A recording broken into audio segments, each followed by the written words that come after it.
8radio.com.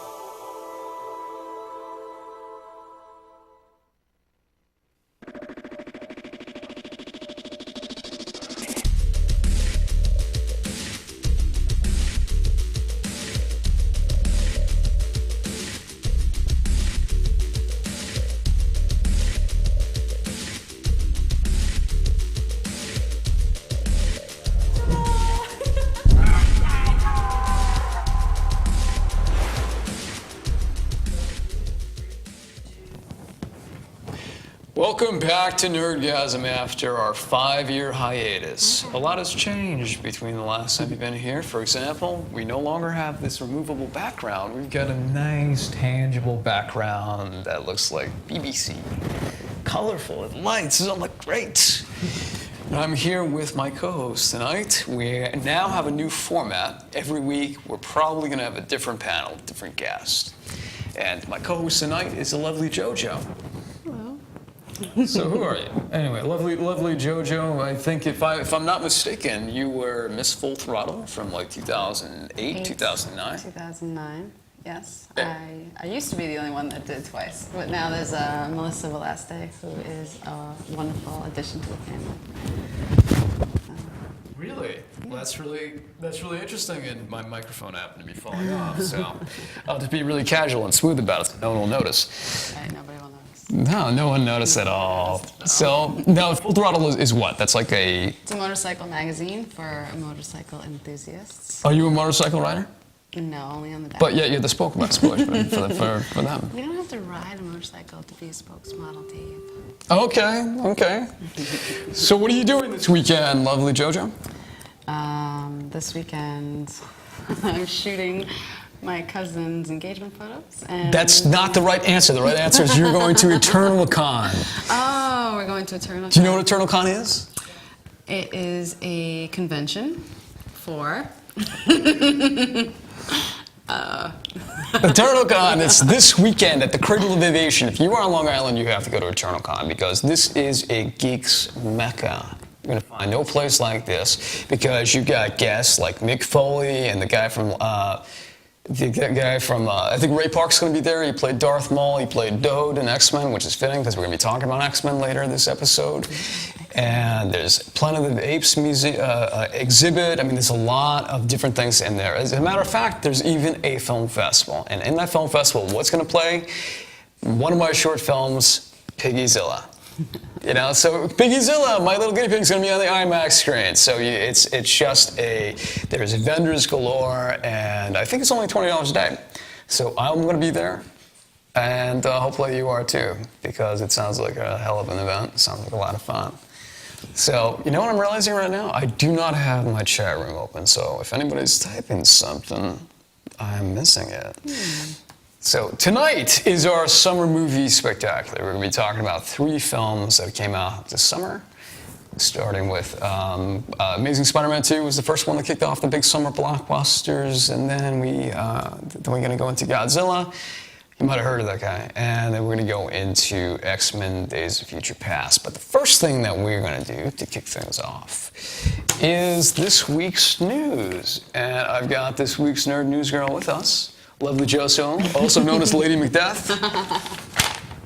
So, what is the number 3 news story? That's my name. Number 3, get ready for some more Stargate, as the original film's director, Roland Emmerich, and producer Dean Devlin are partnering with MGM and Warner Brothers Pictures on a reboot of their sci-fi feature hit. The plan is to kick off a proposed trilogy that reboots the original in 1994. Okay, I'm going to admit something right here. I've never seen Stargate. So now you've seen Stargate. Yeah, and I cannot believe you haven't seen Stargate. I don't. Well, look, the guys followed up with Independence Day. It made Stargate all but irrelevant. I haven't seen, like, what is it, like, didn't they make sequels already? They made a TV show out of it. They made a TV show, yes. It was mediocre. Okay. I mean, Well, you know, MacGyver was I on don't that, know. right? There was the TV show on MacGyver. I think so. And did he build yeah. stuff out of like coat hangers and out of galactic? Maybe if he had, it would be more interesting. No, I mean, Stargate was quintessential. I mean, I cannot believe that you didn't see it. I mean, I missed it. It just escaped me. I don't know. I was busy that year. it was in Egypt. It was based on the god Ra, and it was good. I mean, you have to go see it. We'll have to go see it together. All right. That sounds like what plan. Okay, what is our number 2 news story? Although I wanted to say that it's a little bit odd that the same guys who made the original film are now rebooting it. Usually when you reboot a film, you bring in somebody else. It's sort of like, It's a dead horse. right, it's relevant. You guys did it, let's bring in, Quentin Tarantino to reboot it. They're always bringing someone with a very different vision. This time they're basically like, now do it the same but different. It pretty much seems to be like what the attitude is with this. Yeah, it does seem a little, Seems like an odd choice. yeah. I should be directing it. It's simple as that. I should play all the knew you were characters, going I should there. direct I it, should have just and you should be realized. in it as well. Simple as that. What is our number 2 news story? Number 2, Marvel Studios and filmmaker Edgar Wright have jointly announced that the studio and director have parted ways on an upcoming Antman film. The statement indicates that the decision is due to creative differences. A new director will be shortly announced. Wright has been attached to the film essentially since the inception, almost a decade ago. That's messed up. Edgar Wright is probably my favorite young director in all of Hollywood. He's a British director. He made the TV show Spaced. You probably haven't seen it. You haven't seen any of this guy's work. Spaced, it's what put Simon Pegg on the map. That led to Shaun of the Dead. Shaun of the Dead is probably my favorite horror comedy. And I'm talking about somebody who's made horror comedies. He made a brilliant horror comedy. He did Hot Fuzz, which, if you like Bad Boys 2, it is Bad Boys 2 on crack. And then he did Scott Pilgrim vs. the World. I will see anything that this guy does in the theater. And he's the only director I'll probably see as soon as it comes out. And he just recently did World's End. Now, this is World's End, and to my dying day, I will go out and see anything that he makes. And since we're the same age, roughly, it'll work out. How old is that? 24. And How many times have you been 24? more times than I like to remember. And so it's pretty amazing that this studio was pining for him. They really, really wanted him to do this film, and after 6 years of being involved in this film, they let go of it, which is amazing. I would like to know what the creative differences were. It's like, all right, kid, we like what you're doing, but make everything upside down. I don't understand what they're thinking. So, Well, obviously it was something that couldn't be worked out. Irreconcilable silences. Irreconcilable differences. You're close on that one.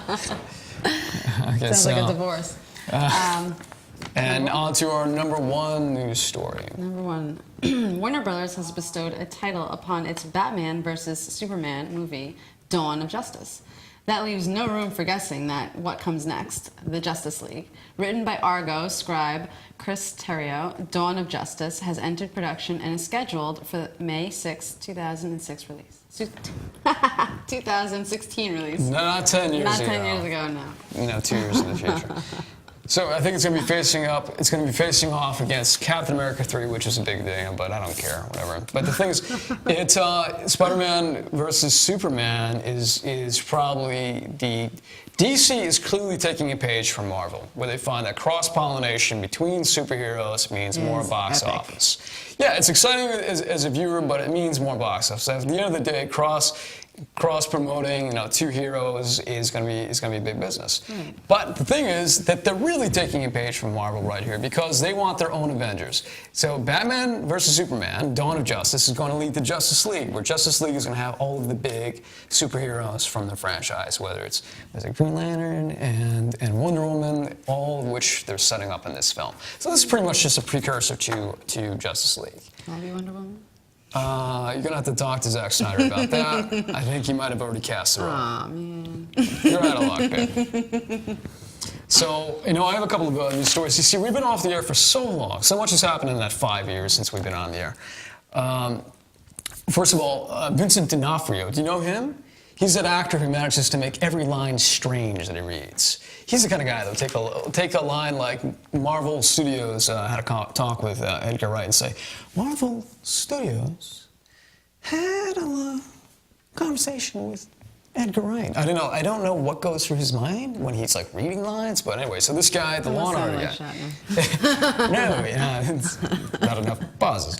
So D'Onofrio got hired to play Kingpin, so expect a whole lot of awkward acting when that show goes on Netflix. It's a Netflix exclusive like House of Cards, and he's playing the big baddie. I think in the movie version with Ben Affleck it was Ving Rhames, and now it's Vincent D'Onofrio.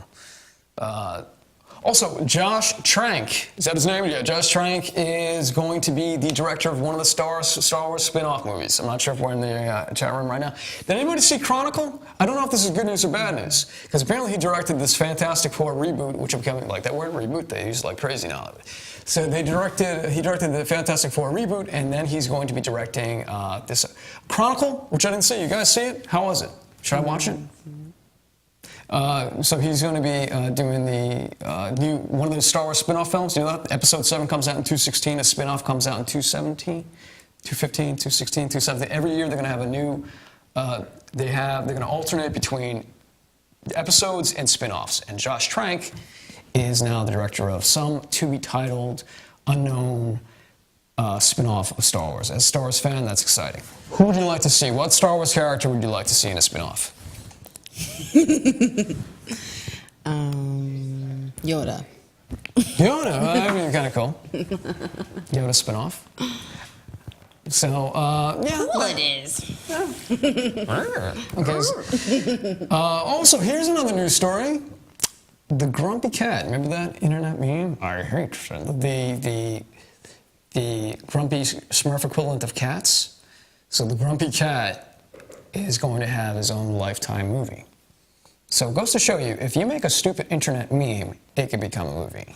Because the philosophy of Hollywood seems to be, if you create it and people look at it, we will make a movie out of it. It's not long before Checkers becomes its own movie.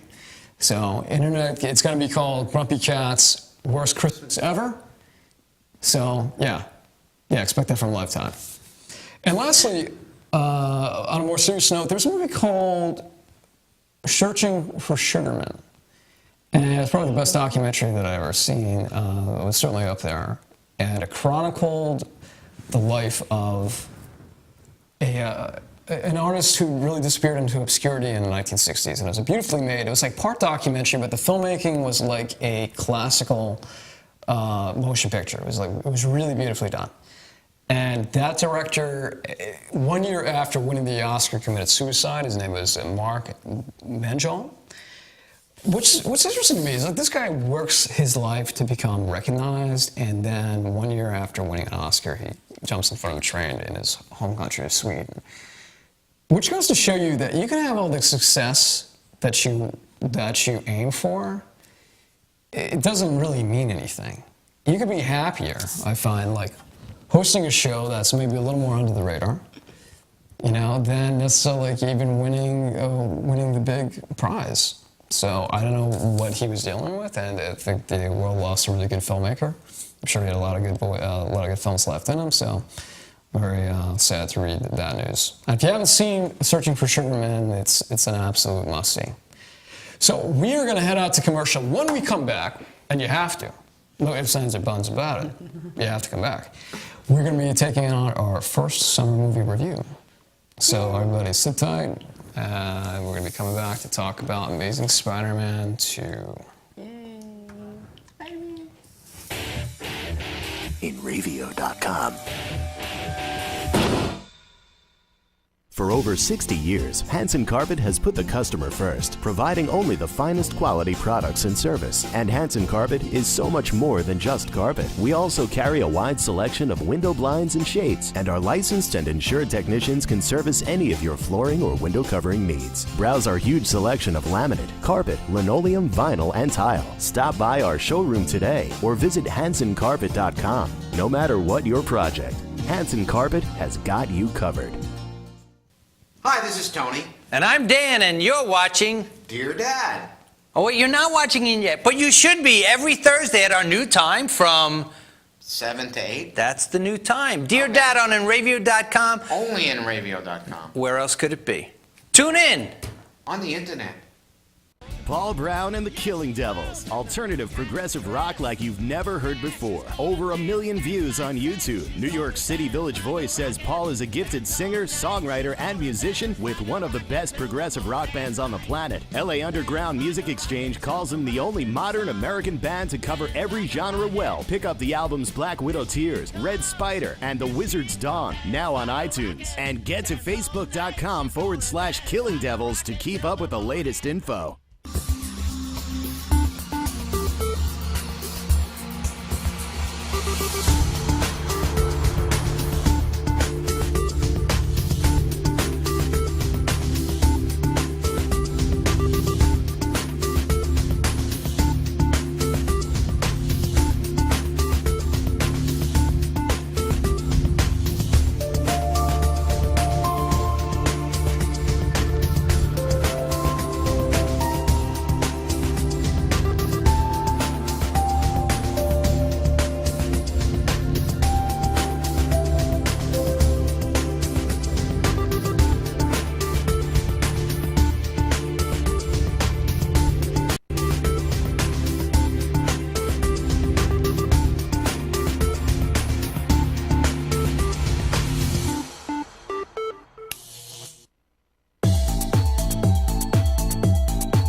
The world of advertising has changed. Radio, TV, and newspaper revenues have declined drastically. Why? Because businesses have realized that advertising return on investment isn't what it used to be. So what can we do about it? Well, that's easy. Advertise online. Own a local restaurant, real estate agency, or even a national retail chain? Whatever your business, Enravio can get your message out there, and we can do it at a fraction of the cost. Call today and see the difference for yourself. This isn't TV. This isn't radio. This is Enravio.com. Enravio.com. Hey, how are ya? That was a nice little cameo during that commercial, huh? We were promoting that as well. So I'm getting some questions about about TurnerCon this weekend. What time is Piggyzilla playing? Somebody's asking me. Piggyzilla, I believe, is playing on the IMAX in the morning, like somewhere between maybe it's 11. I know it says on the website eternalcon.com. Does that sound right? Eternalcon.com. And hey, I love that theme. That's like my theme. Like when I walk in a room, I want to hear that theme. You know, Dave comes in, bum, bum, bum, bum. So. It's going to be playing, I think, 11 or so, and it's also going to be playing like around 6:15.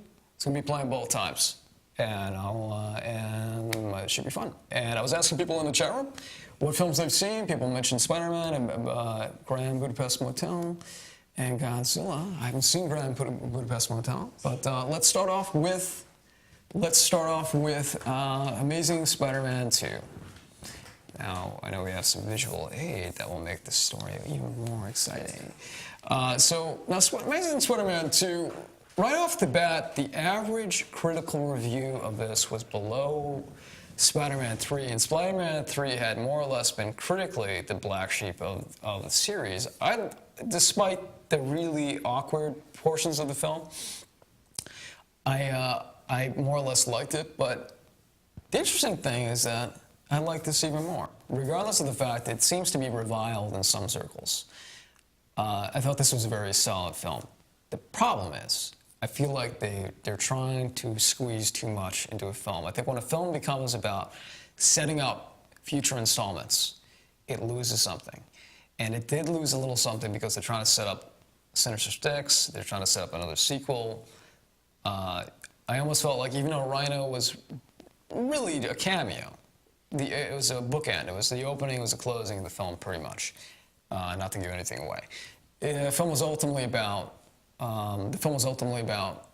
Green Goblin relationship, Peter Parker, and the Goblin character played by Dean DeHaan. The good thing is, like, after really kind of loathing the depiction that, especially visually, that they did with Goblin in the original film. Which was really bad. Yeah, the Power Rangers outfit. I liked this approach better. At the same time, when Goblin is first revealed in this film, I wasn't like taking back my menace. I thought to myself, hey, that reminds me of that Norky kid from high school with the messed up hair and had braces. It reminded me, like, it literally, visually, it still could be better, but it's a lot better than what I was saying before. I liked DeHaan. Gene, what did you think of this guy who played the young Goblin? He was definitely fitting, I thought. I don't know, he had this quality. He had a really nice presence that I liked. I mean, he was definitely an interesting choice. I didn't hate him. I thought that he did he was definitely had a lot of depth. Yeah, you might actually be. I remember I took her out to see this film. I remember. I think you were even more enthusiastic about it, his performance in particular to begin with, because what he reminds me of, because I'm seeing him in a few things now. What he reminds me of is kind of like a hybrid of Leonardo DiCaprio, Christopher Walken, and like Philip Seymour Hoffman. He's a really unique combination of different actors. And I could see him down the line, you know, growing into that. Even the way he yells is very like reminiscent of like DiCaprio. Not in a bad way, but he definitely stands up for not quite looking like other actors, not quite acting like other actors. He's like a captivating kind of presence, and I thought that was a unique choice.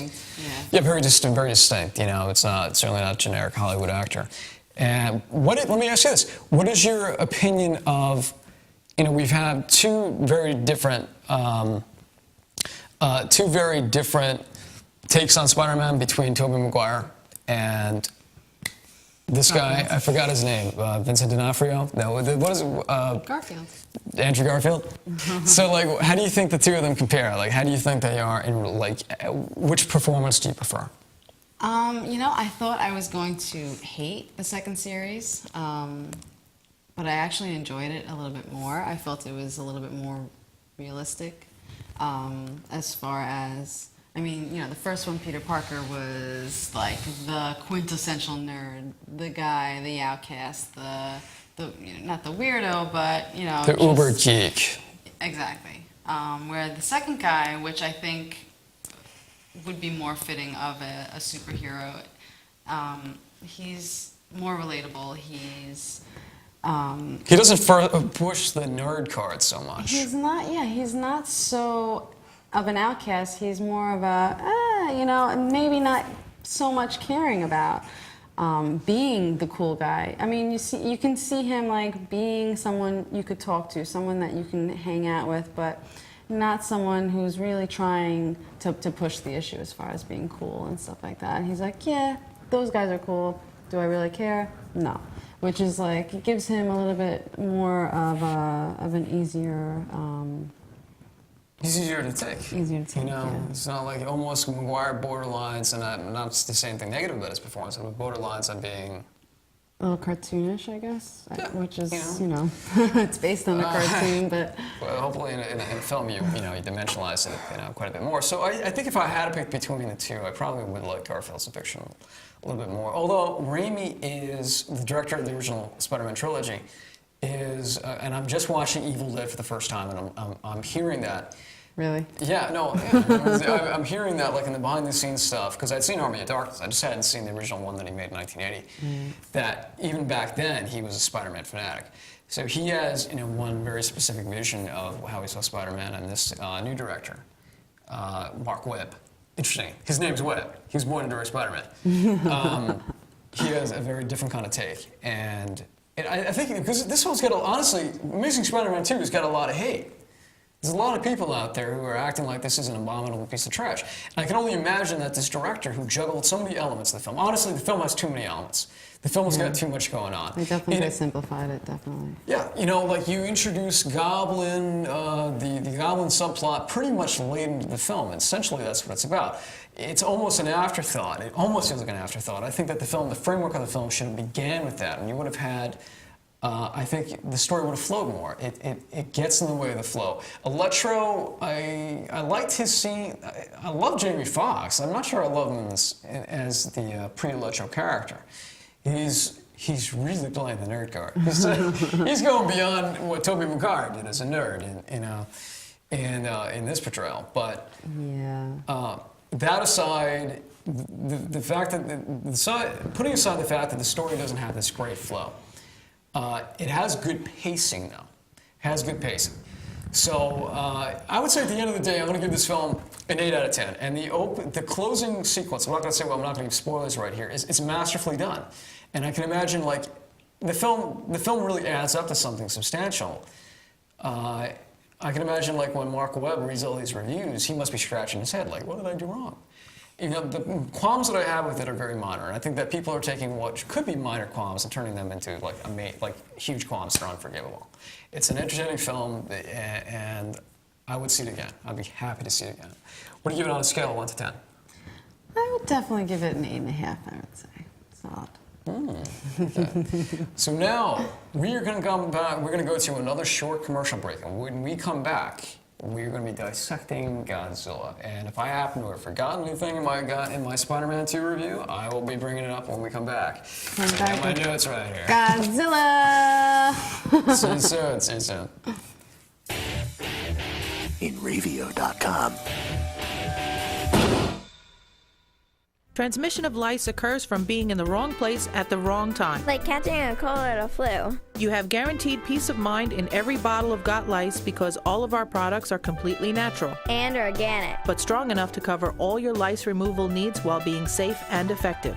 Our professional technicians are specially trained with our exclusive proven technique to successfully comb out head lice. We come right to your home at your convenience. Whenever you want us. We bring everything needed to perform a successful and complete comb out while eliminating your head lice. And we leave you with our exclusive complimentary products to use for the next 10 days following our treatment. For free. Our technicians also check all family members who have been exposed to lice.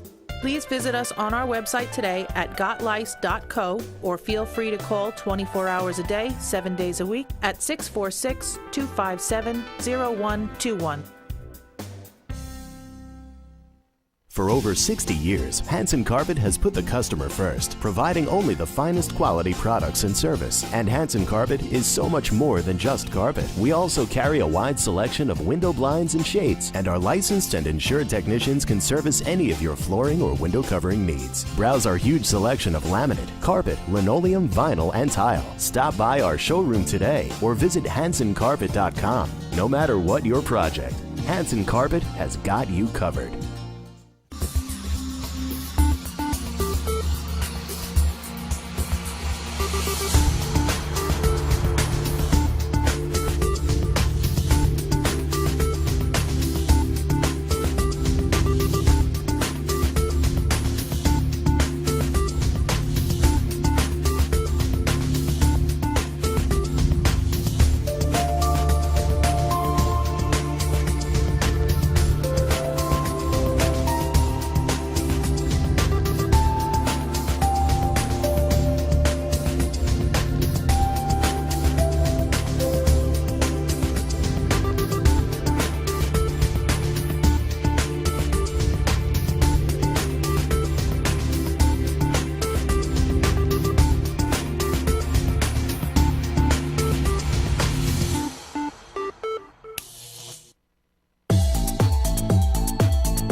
Paul Brown and the Killing Devils. Alternative progressive rock like you've never heard before. Over 1 million views on YouTube. New York City Village Voice says Paul is a gifted singer, songwriter, and musician with one of the best progressive rock bands on the planet. LA Underground Music Exchange calls him the only modern American band to cover every genre well. Pick up the albums Black Widow Tears, Red Spider, and The Wizard's Dawn, now on iTunes. And get to facebook.com/Killing Devils to keep up with the latest info. The world of advertising has changed. Radio, TV, and newspaper revenues have declined drastically. Why? Because businesses have realized that advertising return on investment isn't what it used to be. So what can we do about it? Well, that's easy. Advertise online. Own a local restaurant, real estate agency, or even a national retail chain? Whatever your business, InRavio can get your message out there. And we can do it at a fraction of the cost. Call today and see the difference for yourself. This isn't TV. This isn't radio. This is InRavio.com.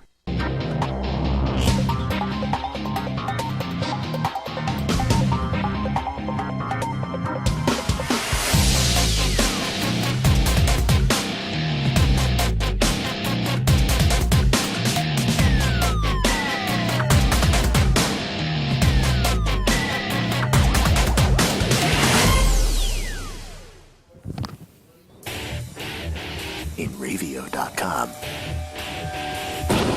Welcome back to Nerdgasm. If you're not in the chat room right now, or if you're not looking at the boards in the chat room, Lockdown wrote something really interesting about Spider-Man 2 that I think is pretty on the level. Put a lot of thought into that, so clearly check that out. Now we're going to delve into, by the way, I might lose chat room connection right here, because this little laptop right here has only got 19% battery left. So if I go bye-bye, that's why. Godzilla. Now, Godzilla was a film that I had heard that there wasn't a whole lot of Godzilla in. So when I went to see this film, having only the most recent Godzilla film I had seen was that wonderful Roland Emmerich production of the 1998 film. Yeah, with Matthew Broderick. I had even read an article on Yahoo that said 10 reasons why the 1998 Godzilla is better than the new one. Now, that being what I read before going into the film really tempered my expectations very differently. Really? Because I think whoever wrote for Yahoo, or Rutgers, or whatever he wrote for, should be fired. And if he got paid for that article, he should give the money back. Seriously. Do you honestly think that there's any explanation of saying that the 1998 Godzilla was better than... were you trying to be a contrarian? Maybe he got paid to say that. Yeah, that's okay.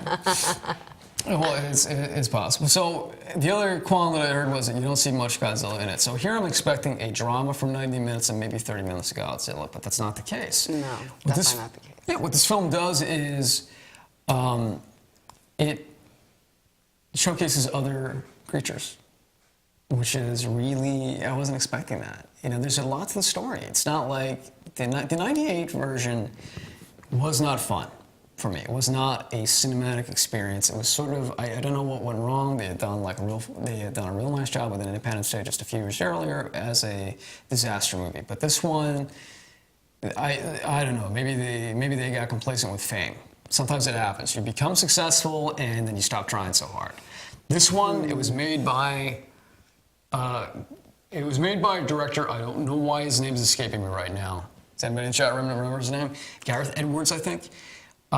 He's just been announced as the director of one of the Star Wars spin-offs, probably the first Star Wars spin-off. I'm glad, because this guy really knew how to tell a story visually. I think it's very cinematic. Bryan Cranston, not as good as he is in Breaking Bad, but Breaking Bad is the best damn performance I've seen on television. So he could still just be at his most average and be great, which is pretty much what we have here. Yeah. The lead character of the film is probably the least interesting performance of all of the leads of the films that we're talking about. Gareth Edwards is the director of that. But the lead actor, whereas he kind of looks like a hybrid of Topher Grace and Channing Tatum, interesting actor, but they probably could have gotten somebody that. I'm liked him. I thought he was. He was fine. Like he gets a B minus. He's decent, you know. Well, he probably wasn't the top best choice, But but he was turning him down. Like wasn't- Topher Grace is unavailable. Like, no, Topher Grace. Stop it. No, I mean, I don't know. I thought he had a nice quality certain about cuteness him. about And him, he was right? cute, Sure, right, yes, yeah. and his And blue, it had blue contributed to a piercing certain. eyes It's were, contributed to you a know, certain very nice. handsomeness in the performance, which you know, right? And it was in shape, which also shaped his performance somewhat. Now, I thought he was a decent lead, but they probably could have done better. Yeah. And But if he was the worst thing in the film, I mean, then film's the not bad at film all. was not bad at all. I mean, was they're really good. This isn't like Keanu Reeves in miscast in an action role. He's much better than that. But I wanted to take a moment to give kudos to the director of really setting such a unique atmosphere of the film. And one of the reasons why I'm confident that he's going to be a really good director for the future of like a Star Wars spin-off film is there's a little moment when a character goes to a local jail in Japan. And there's two little characters that have nothing to do with the storyline, and the son is getting taken away. The rebellious son. They're like background players. The rebellious son comes out, bled out by police. His parents start scolding him. He's just like this Asian goth kid. And, it's very reminiscent of it paints a vivid world. It's like there's more to this world than just the two lead characters on the screen. Right. And that's what I felt like this director did. He colored everything. If you look in the background of the best of the Star Wars films, you see like environments happening. You see other people's stories just kind of playing off in the periphery. And I think that's what was happening, with this film, and one of the reasons why it's so good. What else did you like about it? Let me just throw it over to you as I confer with my notes. I really liked the monsters. I thought that they were pretty dynamic, and the fact that they fed off of nuclear energy was an interesting choice, since we are a nuclear world now. Well, the story, the story was so well thought out. And present, everything was very modern about it. The cause and effect. The cause and effect. The screenplay had a cause and effect, and there's reasons why this thing was happening. They have explanations as far as what the atomic energy means to the creature itself, the creatures itself. So there was so much thought and passion put into this. Yeah, they made it very easy. It was not that it was dumbed down, but it was definitely relatable. It was definitely easy to understand. They made it pretty cut and dry for the audience, which sometimes we need that. We want it to be simple. We want it to be just kind of, we don't have to think too hard about watching a movie. Well, let me point this out. Godzilla 1998. Why do I keep saying 1988? Okay, Godzilla 1998 was simple, but it was ridiculous. Whereas this is a simple film that you can follow, but it's not. It's you can follow it, but it manages to be lucid and intelligent at the same time, rather than just stupid and easy to follow. So, yeah, it was like. So, what are you gonna, at a scale of 1 to 10? What do you give this guy? I would give it a 9. 9. I'm gonna give this another 8. I'm gonna give this another 8 out of 10. Yeah. Yeah, I think so. So, we're gonna take. Is this our last commercial break? Matt in control room? It is. He's nodding. We're gonna take our last commercial break. When we come back, we are gonna talk about. Well, first I'm gonna run out of battery in my chat room. We're gonna talk about X-Men and Hugh Jackson's butt. And if the time allows, we'll also talk about Maleficent. So everyone come back, and we're going to give a little preview of next week's episode as well. Yeah, Dave can talk about how everything is CG and bad. Yeah, we'll get to that. We'll get to that in a moment. NERDGASM-The. Hi, this is Tony. And I'm Dan, and you're watching. Dear Dad. Oh, wait, you're not watching it yet, but you should be every Thursday at our new time from 7 to 8? That's the new time. Dear Dad on NRadio.com. Only NRadio.com. Where else could it be? Tune in. On the internet. Transmission of lice occurs from being in the wrong place at the wrong time. Like catching a cold or a flu. You have guaranteed peace of mind in every bottle of Got Lice because all of our products are completely natural, And organic. but strong enough to cover all your lice removal needs while being safe and effective. Our professional technicians are specially trained with our exclusive proven technique to successfully comb out head lice. We come right to your home at your convenience. Whenever you want us. We bring everything needed to perform a successful and complete comb out while eliminating your head lice, and we leave you with our exclusive complimentary products to use for the next 10 days following our treatment. For free. Our technicians also check all family members who have been exposed to lice. Please visit us on our website today at gotlice.co or feel free to call 24 hours a day, 7 days a week at 646-257-0121. For over 60 years, Hansen Carpet has put the customer first, providing only the finest quality products and service. And Hansen Carpet is so much more than just carpet. We also carry a wide selection of window blinds and shades, and our licensed and insured technicians can service any of your flooring or window covering needs. Browse our huge selection of laminate, carpet, linoleum, vinyl, and tile. Stop by our showroom today or visit HansenCarpet.com. No matter what your project, Hansen Carpet has got you covered.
Paul Brown and the Killing Devils. Alternative progressive rock like you've never heard before. Over 1 million views on YouTube. New York City Village Voice says Paul is a gifted singer, songwriter, and musician with one of the best progressive rock bands on the planet. LA Underground Music Exchange calls him the only modern American band to cover every genre well. Pick up the albums Black Widow Tears, Red Spider, and The Wizard's Dawn, now on iTunes. And get to facebook.com/Killing Devils to keep up with the latest info. NRadio.com. Hey, welcome back, everybody. I'm noticing on commercial break that our technical director, Matt Martin, who is a celebrity in his own right, has really, I didn't know this because I don't follow any of the Real Housewives of, Detroit, Alaska, Russia. It's none of those places. Okay, so now Jojo, who's this guest that he's got on? Like, apparently she's like kind of a big deal. Gretchen Rossi, yeah, she's from the Real Housewives of Orange County. And Matt, when's she going to be on? Friday. Like, she's going to be like, you tied her up, you're dragging her into the studio. No, we're actually friends. We were friends before she was even on the show. Oh, Really? Yeah. She's like one of the prettiest ones. I know, she's like a human Barbie. We'll be discussing that too. I want to know what she eats. Probably nothing. A lot of brown rice and vegetables, very showgirls. Because when I'm about to pass out, I eat a block of cheese. You two quoting Showgirls? No, that's Devil Wears Prada. No, that was. Okay. As you can tell, classic. I haven't seen Showgirls or Devil Wears Prada. That I'm you just need a to stomach review. full away from my goal weight. Okay. My stomach, yeah. Matt, if we review Devil Wears Prada, will you come out of the control room and join us? I will be Anna Winter for that. Okay. Absolutely. So upcoming this summer, Matt, it's happening. It's happening. Oh, wow. Okay, so now we're back and we're going to be talking about X-Men Days of Future Past. And now this is a film, okay, we've discussed 3 films. This is my favorite of the bunch. I always liked X-Men, the exception of maybe X-Men 3. And the good news is that this film pretty much invalidates X-Men 3. So if you're an X-Men fan and you love the X-Men 1, 2, and some of the Wolverine movies, see this film as soon as possible. You know what? Honestly, this to me, I feel like everybody goes gaga over Avengers. I think Avengers is a good film. I think that this is a great film because I feel that whereas you have a couple of really great performances in Avengers, Loki and Robert Downey Jr., I think this one pretty much wall to wall. If you exclude Ellen Page, pretty much not giving much to do other than put somebody in a trance. It's so clever. I feel like. But ironically, this is probably the most simplistic view of time travel that I've seen in a movie. Yeah. For the most part, it doesn't involve a DeLorean, it doesn't involve a machine, it doesn't involve any other methods. They have a very simplistic approach to time travel. They make it work. They make it work. I don't know how, but you go with it, and then you're left with we have all of these performances that are so good. Whether it's the young Magneto and Professor X. You have wall-to-wall grand performances. That being said, when this film opened up, I was thinking to myself, this looks like a big-budget Power Rangers movie. Whenever a movie depicts the future, it's usually the weakest part of that film. And I felt that was the case with this film. It's like when it opened up, I'm like, it's just a bunch of fighting and colorful costumes and. It's kind of like the beginning of Terminator. But a lot more colorful. Terminator meets Power Rangers. Yeah. No, it definitely could. And even the performances in the beginning were not very good. And then as soon as you got into the thrust of the plot line, it got golden. And to me, I think the highlight of the film was the character of Quicksilver. Is that his name? Okay, I'm going to be embarrassed if I got the name wrong. And I don't have the chat room to correct me. Okay, so I think, my God, my lips look this red on the internet there? No. Like, look at us, we're so blown out. I told you, red. it's saturated, but... Yeah, well, so, it's like the scenes involving Quicksilver, and to my understanding, he's going to be in Avengers movie. You know that he's going to be in the Avengers sequel? Yeah? Yeah, I mean, it's like he steals every scene that he's in. And you're up against Hugh Jackman, you're up against Michael Fassbender, you're up against young Professor X. Why is his name escaping me? And I know who he is. The guy from King of Scotland, he's a really good actor. He sounds like Ewan McGregor, like that guy, And they have this sequence that you will remember, as a film fan, you will remember forever. You know exactly what I'm talking about. It involves Quicksilver. Do you remember that part? There's one scene right dead smack in the middle of the movie that's like, every so often, you'll see a part of a film that makes you lean forward and the hair on the back of your neck sticks up because you hadn't seen anything before it. Case in point, when Matrix came out and the opening scene where Carrie Moss Waite, whatever her name is, jumps up and defies gravity, that's a moment that made me think I hadn't seen anything quite like that before. And there's a moment like this in this film that just takes your breath away because it is so masterfully done.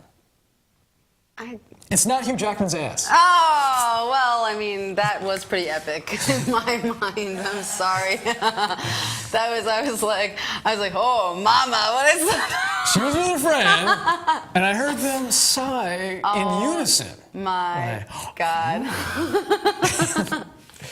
It was not CGI. It was not. Okay. I was noticing that Hugh Jackman's buttocks looked a little too smooth for a man of his age. It was glorious. It was. Yeah, there's a moment in this film in the beginning where Hugh Jackman just walks across screen naked, pretty much, and you see almost him in his full glory. And it looked almost a little unreal. It looked so big that it looked almost unreal. Yeah, at that point I was like, Come on, show it. Come on, show it. Show it to mama. Come on. You could tell what team that director is playing for by that shot alone. He's like, now Hugh, we need to see it a little more. We're going to get a little risque. What do you want, Brian? Sure. Okay, and so Thank you, Brian. Brian everybody around us thinks. So, it's interesting, like, when a film like this because it takes place mainly in the 70s, a film like this takes on historical figures, in this case, Richard Nixon. It's a dangerous thing to do because you can't help comparing that historical figure to the real guy, and it almost never compares. They have an actor here who does a pretty good Nixon impression, but he's a little it's a little Saturday Night Live-ish, Yeah. and it pulls me out of the film a little bit. I mean, it reminded me a little bit of the Nixon depiction in Black Dynamite, which was really funny. You kind of and a heard comedy. like chuckling throughout the entire audience. Yeah. Looking at it. So. I got to do something about these kind of X-Men. Like, and then they're all like, "Oh, that's Nixon," or he's trying to be Nixon. And the actor committed to it, but they were better. Like in X-Men, the previous X-Men First Class, Kennedy was not really part of the plot line. They had a video where they moved his. They took existing Kennedy footage and they re-manipulated it a la Forrest Gump, and so that the real Kennedy could be in the film itself. And I wish that they did that in this particular case because it's a little distracting. As anybody that follows history, will notice that's not real. It's not very convincing Richard Nixon. Hey, chat room, what do you think of the film? Oh, that's right, I can't see the chat room. I have no idea what the hell you're saying. You're making fun of me, aren't you? Probably. Okay, good. So, Because I'm not in the chat room. someone calling in? I welcome anybody to the chat room to call in the public number and talk to us. Make your voices heard. This is a live and interactive show. I love the fact that you're in the chat room. You can make your voices heard and join in the fun, join the conversation. Okay. Is someone coming through? Is somebody on the phone for us? Yes? I'm here. Hey! Harry, who might we be speaking to? This is Timmy Packer. Timmy Packer! Timmy Packer, the Timmy Packer. A loyal viewer of the show from the not from the beginning because you didn't know about it yet. So, Timmy, have you seen any of the summer movies that we discussed? I have not seen any yet. I want to see Godzilla. That's the big one for me. What are you waiting for? Money. Well, it's too bad the days of the driving don't exist anymore because you could perch yourself like on a nearby rooftop and watch the films long distance with some pair of binoculars. I could. We still have a drive-in not too far from my house. You still have a drive-in not far from the house? You live out east then, huh? No, Timmy lives in a whole different. He lives out west. We're shooting this show in New York. I live in Boise or Caldwell, Idaho. Wow. So, what is it like? How active is the film community like in Idaho? Like, do you find that moviegoer, there's when you go to the theater, it's like an enthusiastic crowd, or is everyone just sort of like Canadian and really mellow? It depends on the movie. There's not a lot of sci-fi or horror people around here, but I mean they go into droves for all these dramas. Oh, really? Really? But do they have a sci-fi? Do they have like a genre convention out there? Huh? Do they have like a genre convention out there? Is there's some big annual convention? Because a lot of states have these, nerd fest pretty much. Is there anything like that by you? The conventions around here, they have one called Fandemonium. Fandemonium, that's right, yeah.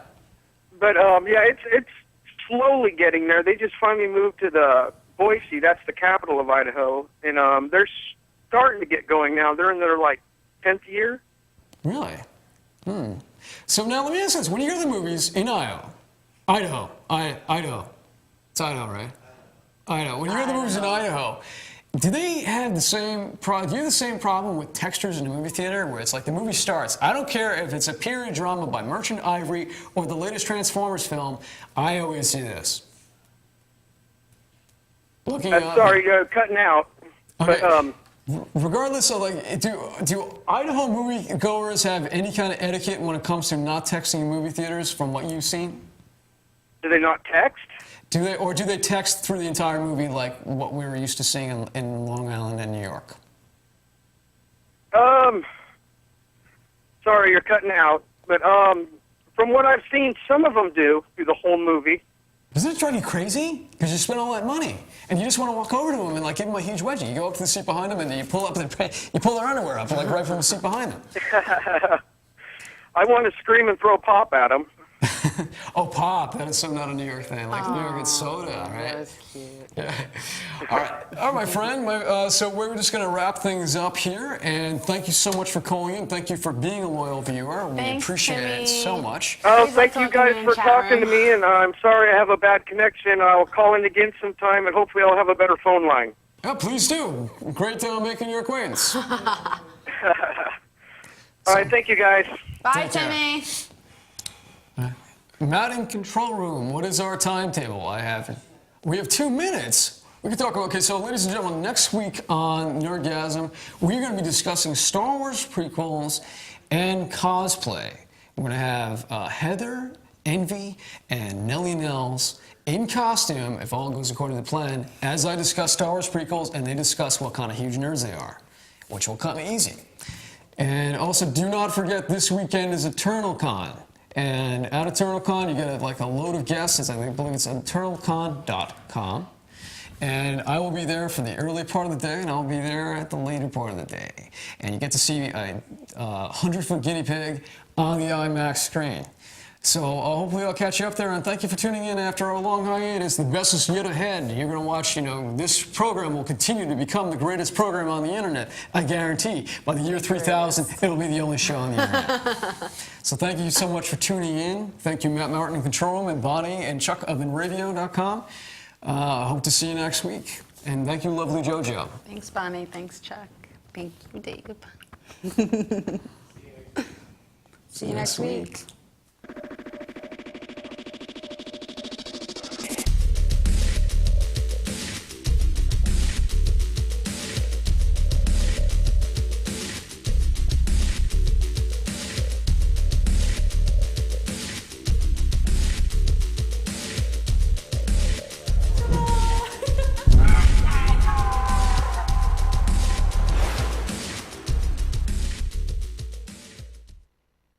Ain't real.